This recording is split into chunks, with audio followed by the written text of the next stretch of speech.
ప్రతి ఏడాది సంక్రాంతికి కొత్త సినిమాలు రిలీజ్ అవ్వడం కామన్. ఇక ఫిబ్రవరిలో కూడా ఏవో చిన్న సినిమాలు రిలీజ్ అవుతాయి. కానీ ఈ ఏడాది మాత్రం నాగ చైతన్య నటించిన తండేల్ లాంటి సినిమా రిలీజ్ అయ్యి బ్లాక్ బాస్టర్ విజయాన్ని సొంతం చేసుకుంది. ఇప్పుడు మార్చిలో కూడా సినిమాలు రిలీజ్ అవుతున్నాయి. నిజానికి మార్చిలో సినిమాలు రిలీజ్ అవ్వడం చాలా తక్కువ. ఎందుకంటే ఈ నెలలో స్టూడెంట్స్ పరీక్షలు హడావిడిలో ఉంటారు. దాంతో సినిమాలు చూడడం పక్కన పెట్టేస్తారు.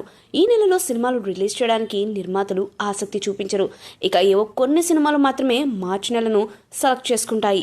అయితే ఈ ఏడాది మాత్రం మార్చి నెలలో కూడా మంచి సినిమాలు రిలీజ్ అవుతున్నాయి. సంక్రాంతికి వేసవి సీజన్కు మధ్య కాస్త స్తబ్దత ఉంటుంది. కానీ ఈసారి మాత్రం సినిమాలు జోరుగానే వస్తున్నాయి. పెద్ద సినిమాల అలికిడి లేదు, కానీ బాక్స్ ఆఫీస్ దగ్గర వినోదాలకు డోకా లేదు. ఈ వారం కూడా 7 సినిమాలు రిలీజ్కు రెడీ అయ్యాయి. అయితే వాటిలో ప్రేక్షకుల దృష్టిని తమ వైపు తిప్పుకున్న సినిమా ఏదీ కనిపించడం లేదు. ఇక ఆలస్యం ఎందుకు, ఆ సినిమాలేంటో ఒకసారి ఈ వీడియోలో తెలుసుకుందాం. ఈ వారం విడుదలవుతున్న సినిమాలను చూస్తే కింగ్స్టన్ ఒకటి. జీవి ప్రకాష్ కథానాయకుడిగా నటించిన సినిమా ఇది. సముద్ర ప్రయాణంలో జాంబీలు ఎదురైతే ఎలా ఉంటుందన్నది ఈ కథ. సెటప్ అయితే కొత్తగా ఉంది. ట్రైలర్స్లో విజువల్స్ బాగున్నాయి. జీవికి తెలుగులో పెద్దగా మార్కెట్ లేదు. కాకపోతే జాంబీల సినిమా కాబట్టి మన వాళ్ళు కాస్త దృష్టి పెట్టే అవకాశం ఉంది. అదేవిధంగా ఫిబ్రవరి 14న బాలీవుడ్లో రిలీజ్ అయిన చావా మూవీ భారీ విజయాన్ని అందుకోవడంతో పాటుగా బాక్స్ ఆఫీస్ కలెక్షన్ రికార్డులను బ్రేక్ చేస్తుంది. ఇప్పుడు ఈ సినిమాను తెలుగులో రిలీజ్ చేయబోతున్నారు. ఇటీవల విడుదలైన ట్రైలర్కు మంచి రెస్పాన్స్ వచ్చింది. గీతా ఆర్ట్స్ ఈ చిత్రాన్ని విడుదల చేస్తుంది. పబ్లిసిటీ పరంగా డోకా లేదు.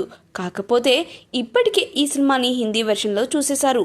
వసూళ్లు ఎలా ఉంటాయన్నది వేచి చూడాలి. ఈ సినిమాలతో పాటుగా ఈ వారం రాక్షస, నారి, రారాజు, శివంగి, పౌరుషం ఇలా చిన్న చిత్రాలు విడుదలవుతున్నాయి.